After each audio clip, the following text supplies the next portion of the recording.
Hey everyone, we've got some exciting news. 4.0 is here.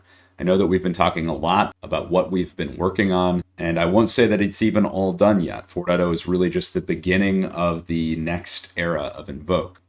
With 4.0, we have a new model manager user interface, but that actually is just the surface level. Underneath, we've built a really strong foundation for evolving Invoke as the ecosystem evolves, building in support for new model architectures that are coming, as well as those we don't even know exist yet. We'll continue to share more about our vision for the future of open source AI, but in the meantime, let's get started with the changes. Inside of the new model manager, we can see all of our models, including LoRa's, embeddings, VAEs, control nets, pretty much everything that you can add to the system can be managed directly from this panel. All of our main models can also be customized with default settings. When we update default settings here and enable them, hitting the default settings button in the main studio will update all of our settings to what is ideal for this model. This is particularly helpful when you need to come in and customize something like SDXL Lightning.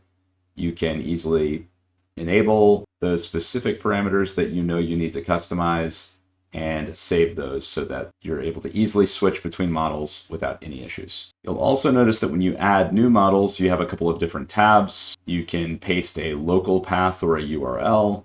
You can go directly to a Hugging Face repo. This also includes scanning a repo. If the repo isn't a diffusers model, we can now select individual files to download from the repo using the repo ID, scan local folders, and add all of the default starter models that you would normally have added through the configuration UI directly using the starter models tab. Another thing you'll note is that when you install using a local path, you can choose the in-place install. What that will do is instead of copying the files into the Invoke model folder, it'll actually make a direct reference to the file on your hard drive. Now, it is worth calling out that if the file is not a diffusers file, it will still be converted. However, Invoke also now has a conversion cache. By default, only the most recent 20 gigabytes of models will be stored on your hard drive in their converted state. This again just makes it really easy to use that same model again instead of having to convert it every time you use it. However, naturally, as you use different models, older models will no longer store their converted files locally on your machine. This value can be configured, and if you don't want conversions to be stored on your machine, if you want that to basically take no additional hard drive space, but just have an increased loading time whenever you're opening up a model that isn't already converted, you can set that cache to 0. In the new model manager as well, you'll also notice that you can install multiple models at the same time. These downloads no longer block the user interface, so you can queue up a couple of downloads and then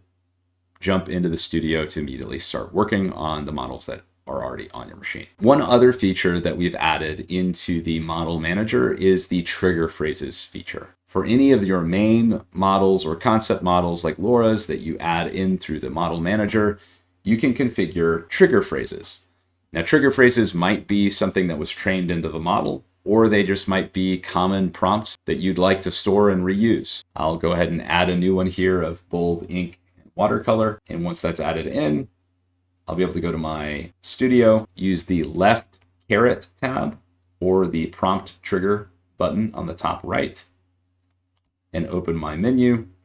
I'll see all compatible embeddings that I can use, as well as my trigger phrases for the selected models. As you're typing your prompt, it's a really easy way to quickly reference and pull in prompt terms that work with the model that you have selected. Another update that you'll find on the unified canvas is the new gradient denoising feature. Previously on the unified canvas, we would do 2 generations in order to minimize seams in the generation.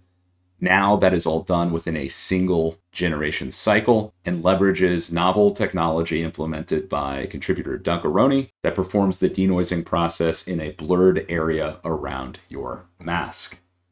So let's take a look and see what that looks like. We'll go ahead and select our priest here. We'll focus our bounding box on him, and we'll generate.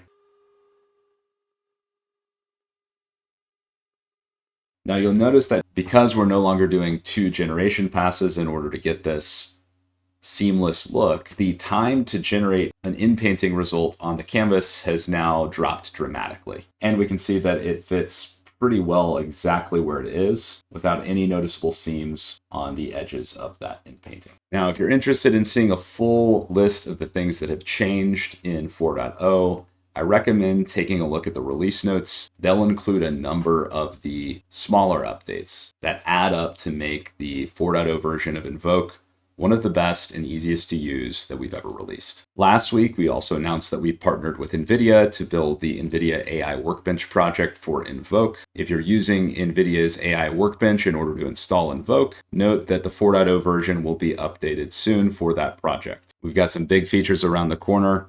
We'll keep this video nice and short and end it here. Take a look at the release notes if you want to learn more about what's been released in 4.0.